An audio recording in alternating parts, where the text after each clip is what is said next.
Morning, everybody. Welcome to Coffee Nation. It's that magical time of year where we drink coffee. Isn't that every day? Yes. Yes, it is every day.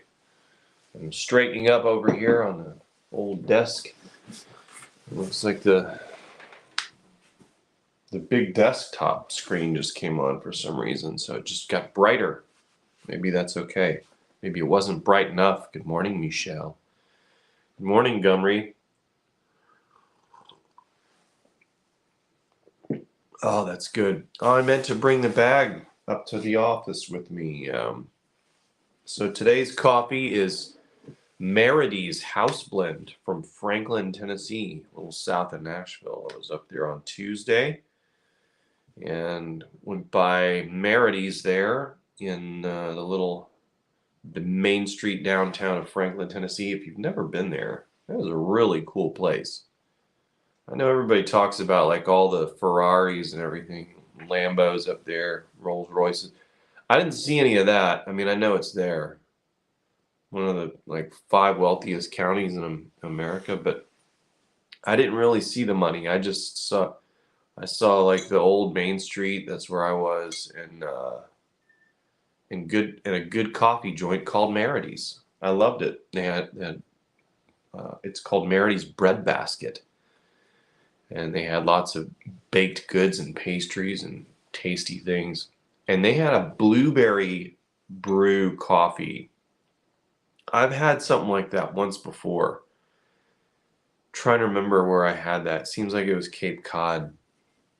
And it was good. This place outdid it. Their blueberry, whatever that was probably the best coffee I've ever had in my life. They didn't sell it by the bag, though, so I just got their house blend, bought a bag of beans, and brought that home. Whew, man, that blueberry was good, though. It was tasty. Super good. Let's look at the comments. Hi, Cheryl and Jonathan. Heather LeBlanc. Oh, good. Special weather statement in effect for Chattanooga. Great. Yeah, I can only imagine what that's going to be. Let's see. It's going to be rainy and cold today, turning to snow tonight. Probably not going to happen. And then probably thunderstorm, severe tornado warnings for later in the week. I imagine that's what it's going to look like when I look at that forecast. Because late winter here is psycho. Good morning, Terry Thornton and Allison. Hello, Keith. Yeah, the Eagles, huh? No, you're not going to like my Super Bowl prediction then.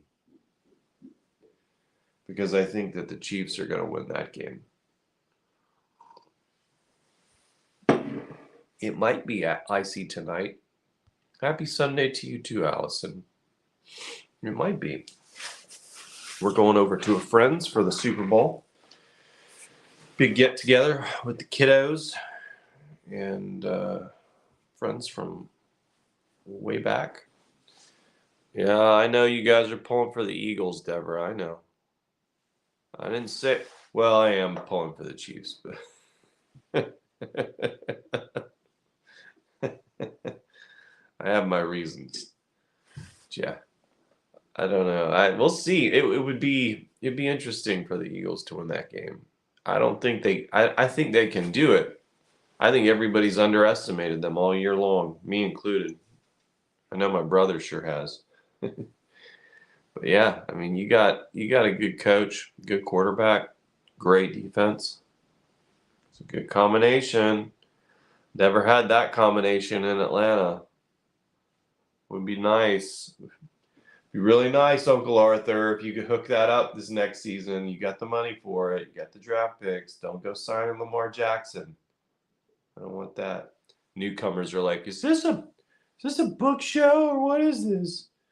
He's talking about coffee and then sports. Well, it is called Coffee Nation.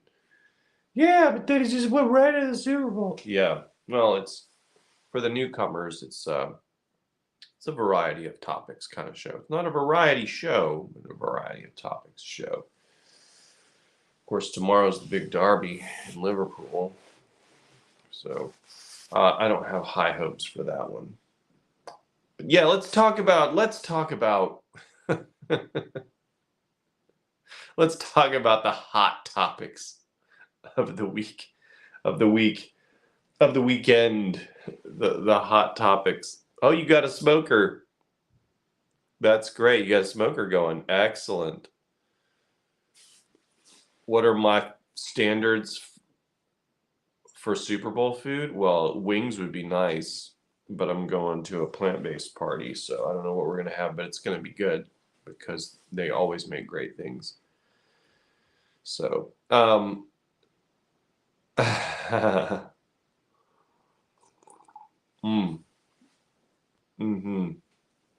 That makes it hard for mom and dad, doesn't it?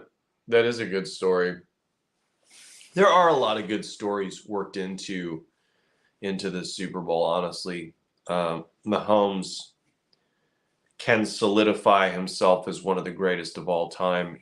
Not that you need 2 Super Bowl rings to do that, but yeah, it always helps. The more you have, the more your case strengthens. You've been a little unlucky the last couple of years, so it's been he's just been so good, but with the one ring, you're like, well, is it just unlucky not to get another one? Yeah, I think so. There's a lot of unluck. Look how great Brady was. Yeah, he got 7, but it took 21 years. That's 14 years without doing it. It's a lot of losses. So it's good. Yeah, and I like Jalen Hurts. That's the Eagles win. I'll be really happiest for him because that kid. He has had a sort of football silver spoon in his mouth his whole life because he grew up as the son of a football coach and played for his dad, and he won at the high school level, won at the college level, and then but nobody really thought he was going to be that good in the pros, and I don't know, the way he got benched and then transferred to Oklahoma and all that, and I just think it'd be a cool story too for him. So we'll see. We'll see what happens. Be interesting. Oh my goodness. We'll dive in. Let me look at I'm looking at these comments now. More airspace closed and stuff. I know. Another balloon. Crazy, right? It's almost like almost as if it were on purpose, isn't it? Ridiculous. But let me see what Paul had to say first. Good morning, Paul. Wow, look at that. I don't have the online store up, but yesterday I thought I saw something that made me decide. I think I'm going to decide to move it to Shopify maybe this week. I might shut down my entire website as it appears and move everything over to Shopify. I think that's what I'm going to do this week. That should take care of that weird shipping charge issue that we had before. All right, let's get into it. We already talked about the Super Bowl, and we're almost a third of the way through the show. But that's the biggest topic of the day. But I will say, Allison, I'm going to save this for last. All right, if that's okay. So if you guys really want to know what I think about Hogwarts Legacy, the new Harry Potter style or Harry Potter universe game, I'm going to save that for last because I think it's the best for last. But I went and saw, so a buddy of mine a couple of months back said, hey, Sarah Silverman's coming to Atlanta. We need to go to that show. And I was like, he's like, you want to go? And I said, yeah, sure. We're big fans of her work in movies and shows. I thought she was, one of my favorites was her role in there's the light again, in that show, The League. She was, her character with Jeff Goldblum in that episode was amazing. And so, yeah, I've always liked the shows that she does. I know her stances politically are pretty far to one side, and I'm a pretty middle of the road kind of person. But I don't care. I'll see comics that are either way in that regard. I don't really care. I know what I'm getting. I know what to expect, right? I knew what I was getting into when I went to this. At least I thought I knew what I was getting into. But it was an interesting crowd of people, to say the least. And the people watching was more fun than the show. So I have to say, the Sarah Silverman live stand-up show, for at least for this show, I don't know if it's going to be like this the whole tour, but for this, it was the single worst stand-up routine I've ever seen in my life. And I've seen several. I mean, we have a place here in Chattanooga called the Comedy Catch. That's kind of small, legendary comedy joint. I mean, Seinfeld has played there when he was up and coming. Like lots of great comics have come through there. And my band Soul Crush used to play, when they were in the old place, we played upstairs for several months as like the in between show entertainment. So I used to see lots of comics. And I've been to lots of shows. I've watched lots of Netflix shows. I have never in my life sat through an entire show and not laughed once. Like, not one time. The material was that bad. And the delivery was that bad. So, first of all, her boyfriend, I guess his name's Rory, opened, which that's a strange dynamic. But I guess this guy works with Jimmy Kimmel, and he's been, I don't know, a writer or something. Now again, it's too late to preface it because I've already started. I can't preface it now, but I am going to still, after the fact, preface it by saying, look, I understand how hard it is to write.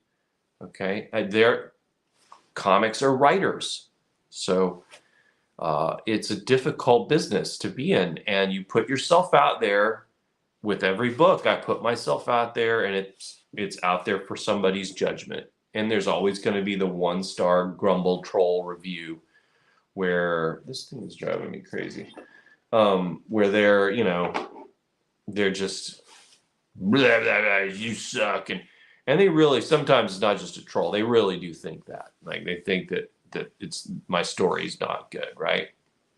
And you have to put yourself out there and be okay with those opinions, because everybody's entitled to them, right?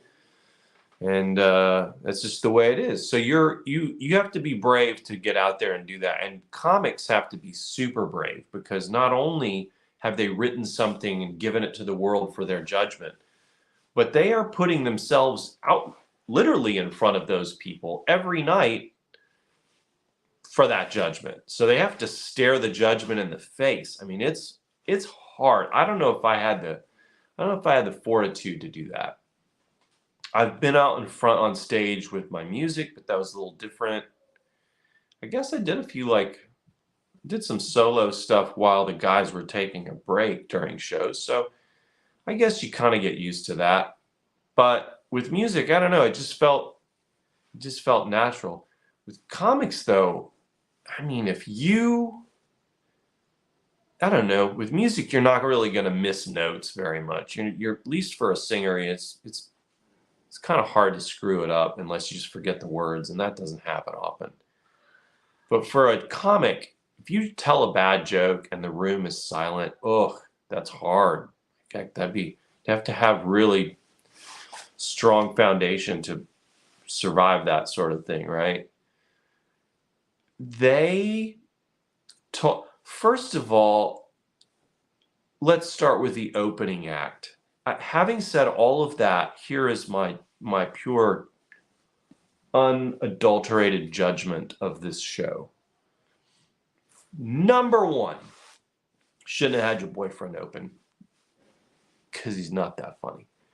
Number two, why in the world would anyone try to test new material on a massive symphony hall in downtown Atlanta that is completely sold out? And that's what happened. Both of them, the opener and Sarah, the opener came out with a little note, like a little piece of paper with notes on it, like with his jokes. I gotta turn this thing off. It's driving me crazy. And I'm like, well, he's got it written down. Oh, come on. Now, I might have to do that, but I'm not a comic. Sarah came out with a whole legal pad and like 1, 2, 3, I think maybe 4 pages worth of new jokes. I guess there were new jokes that she was testing out. And between the delivery, there were like long pauses, like, let's see. It was the most unprofessional thing I've ever seen in my life. And then most of the jokes were reaches. So like the opener comes out and he's really stretching for like to find it's something that he thought was funny, but it really wasn't. And so he wanted it to be funnier than it was. And he really, so then of course, you know, the way that they get laughs and applause and eventually a standing ovation is pandering to the crowd, pandering to the political leanings of the crowd and all of those things and the social leanings of the crowd, which is just cheap. It's just super cheap. Anybody can do that. And so, you know, it was not great. I can't even remember any of the jokes. Like it, you know how you watch a show on TV or live and you walk away and then you tell a friend about like, oh dude, so this part was hilarious. She was talking, there was none of that. I can't remember any of it because it was awful.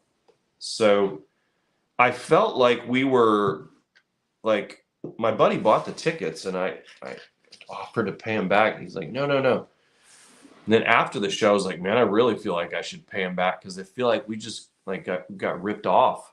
Like they just knew they could sell a bunch of tickets, show up with some like, you know, halfway put together material. It was brutal. Just brutal. And the other thing that made it bad was they are clearly being told something in their little pocket of LA and New York that isn't true. Like they were saying things and making statements and clearly believe these things about the South that simply aren't true. Like it was I kind of like a vibe like they were almost like shocked that we have running water. It was like they learned everything about the South by reading pamphlets from Pigeon Forge. it was it was so weird, like they were from another planet. It was very strange. And it was disappointing because, like I said, I've been a big fan of Sarah Silverman for a long time and seen most of the stuff that she's done. And it was just the only value I mean, other than getting to hang out with my buddy and, you know, and having dinner with him down there in Atlanta, other than that, the only value I got out of it was how absolutely shocking and terrible it was. It gave me talking like rant points. And I'm not always looking for rant points. And I'm not looking to be a critic of anything. Like the food critics, you know, they're like, oh, they love to give a 3-star review to a place, right? Like Anton Ego and Ratatouille. He loved, you know, it's easy to be the critic, like the mean critic. I guess because people don't go to the papers or the media to read the 5-star stuff, which is what I do. I always look for the 5-star stuff. So if I was a critic, I would be only writing positive things like most of the time. Not this time. And I think maybe one of the reasons I'm talking about, it's a little egoic, but I was a little insulted. My humor was insulted. My southernness was insulted. So, whatever. They going back to La La Land. You guys are clearly out of touch with reality out there. Not everybody in California. I remember what I said. Just their pocket, wherever maybe like their circle of friends, like their little weird circle of friends. Maybe they're out of touch. Because I have friends in LA that are not out of touch. They don't think those things. It was so bizarre. Let's look at the comments, and then I'll come into Hogwarts Legacy. Talk about that, because I really want to talk about that, because I didn't want to end on a negative thing. I wanted to end on a positive thing. So there's a spoiler. Good morning, Tom Steele. Exactly, and yes, exactly. Thank you. The ultimate Southern insult. Thank you for that. Oh yeah. There were more than one of those. There were more than one of those, Michelle. You're right. Oh, Eagles fans are out, Clausen says. It's everywhere. Hope they. Yeah, this is a question everyone's wondering. Calling me Valerie. Thank you, Paul, for the compliments on the latest book. I appreciate it.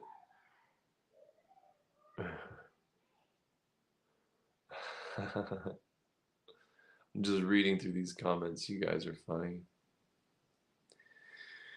Yeah, well, she was reading the room, and that's why, like, this woman next to me was laughing the whole time. And I'm just like, if you put me on stage, she would die from a heart attack. She'd be laughing so hard, because the laughs were really, really just low level humor that I say comic muggles would exhibit. Basically, in the Harry Potter universe, muggles are the non-magic folk.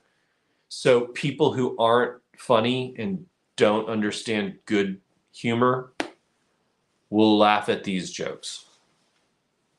And she read, and that whole room, to be fair, everybody in there, except for me and my buddy, were probably well politically aligned with her and socially aligned with her and all this stuff. And so, I pass no judgment on your political thoughts, right? Everybody's got their reasons for thinking things, even if it to one side seems illogical. To the other side, your views seem illogical, which is why I choose the middle path. But whatever. And so she read the room, and so did he, the opener. So they knew what strings to pull with that group. But as an objective viewer, it's just terrible. Just horrible. Cheap. I do right now, yes.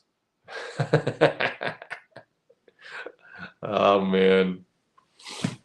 Comedy Club and Erie.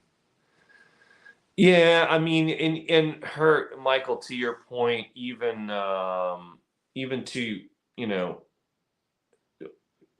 her boyfriend, during his opening routine, was like, he's proud to be awakened or whatever. And I'm like, okay, here we go. It's pretty funny. Because I do a lot of personal development work and on myself, and the goal is awakening, right? Awakening to a bigger universe, a different you, and all those things. It's very different, very different. So, yeah.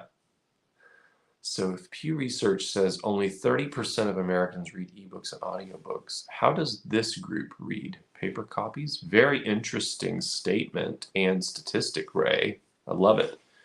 All right. Well, we lost 6,000 viewers because people were... angry at my take on Sarah Silverman. No, I'm not angry at Sarah, and it's just it wasn't a great show. The material was not good. All right, but let's get into some good material. So I talked about this earlier. We've had questions about it. Allison's been very patient to know what my take on Hogwarts Legacy is from the perspective of a fiction writer and a lifetime gamer that started with the Atari 2600. And I don't profess to be very good at video games, even though I love playing them. And I'm part of that middle late road of Generation X that basically invented them. Well, we invented playing with them. But the older Gen X version of the generation invented them, and the middle road Gen Xers played them. And I'm gonna say it like this. It's funny when I get on my Xbox, and you log into the home screen, you have the whole coming soon stuff that pops up. You have all your library of games and all that. Really nice setup. Microsoft has done an amazing job with that. I'm sure PS4 is great too, or PS5. I don't have a PS5. But they've done a really good job of organizing it. And so when I saw, I don't know, last month or whatever, Hogwarts Legacy was coming out, I was like, all right, cool. I like those movies a lot. I really love the movies. I haven't read the books. That's in process, but not really for me. But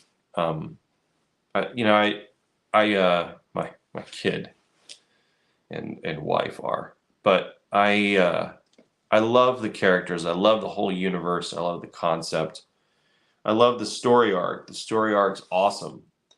And so when I found out that there's going to be a game, I was like, cool. Is this going to be after Harry Potter, or is it going to be before? And so part of me was like, I hope it's before, because guys, I like history, even if it's a fake history. And so Hogwarts Legacy is the before, way before, like 120 years ago, 130 years ago before, since the 1800s at Hogwarts. And I absolutely love this game. I pre-ordered it, so I got to play it early, like everyone else. So are you really getting to play it early if everyone else is getting to play it early? Yes.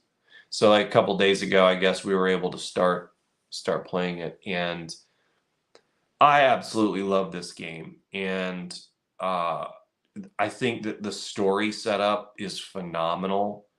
There's so much mystery incorporated. The visuals are stunning.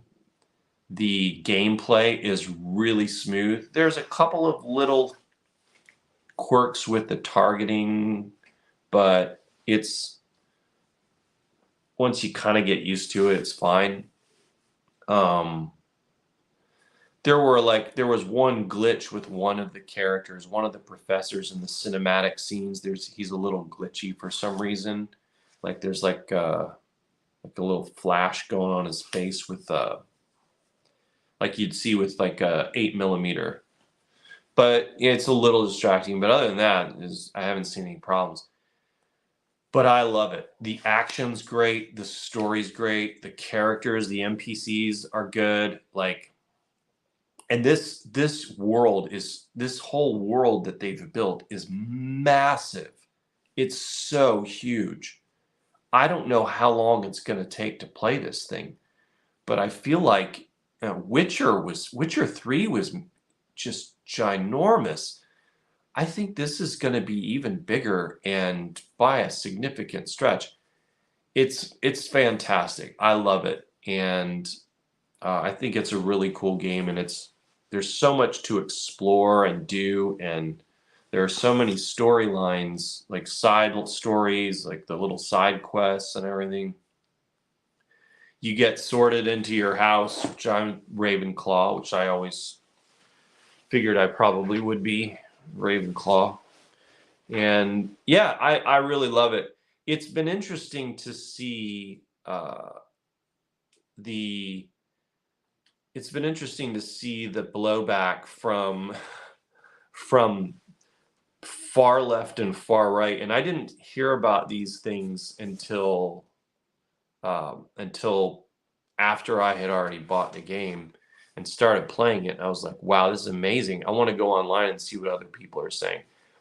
And so that's when I saw like these two far in opposition groups, polar opposite groups, like both talking about how horrible it is. And I mean, I get it. My dad's a pastor, and he has his opinions on that stuff, and he thinks it's evil or whatever. And yeah, I understand why he thinks that. I have a different opinion. Everybody's got an opinion, but it was funny to read some of the reviews from some game reviewers. I guess they don't even really, when I looked at their bio, they don't really do games. So, but then like to see their completely biased agenda behind their review that absolutely has no merit. Like every negative review I've seen of this game so far, and I've looked at a few, I haven't looked at hundreds, but I've looked at several. All the negative ones are clearly slanted because of an agenda. Like it's really sad. I'm laughing and I'm saying it's sad, but it's pathetic.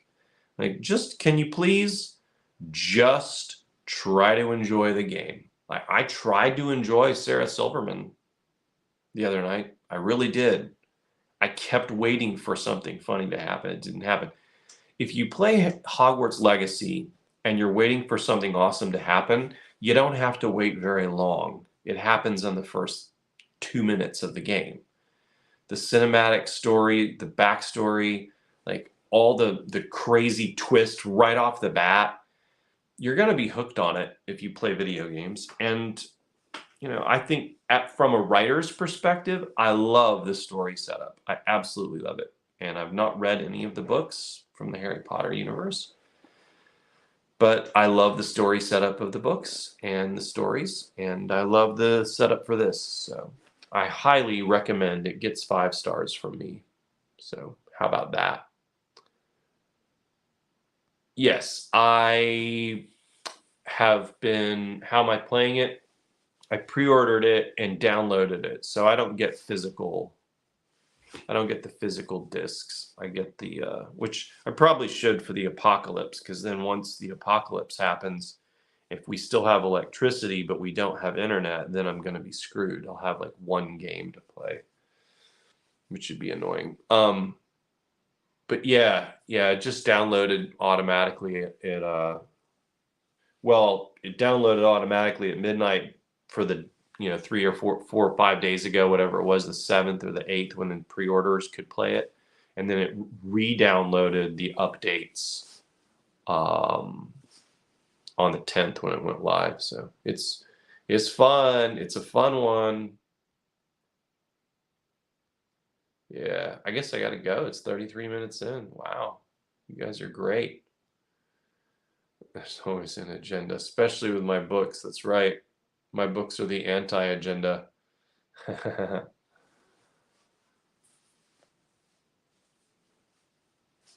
Yeah, there you go. Yeah, exactly. Yeah, I'm addicted. I'm not gonna lie. I probably played for 2 or 3 hours the other night.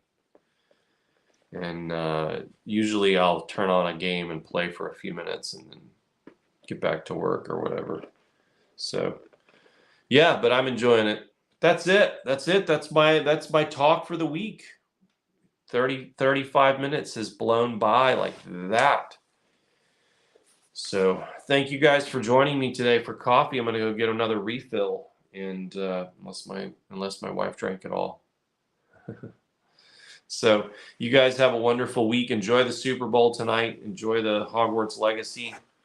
I hope that you have much entertainment the rest of this weekend and on into your Monday. So take it easy. talk to you soon. I think I'll be back on here Friday.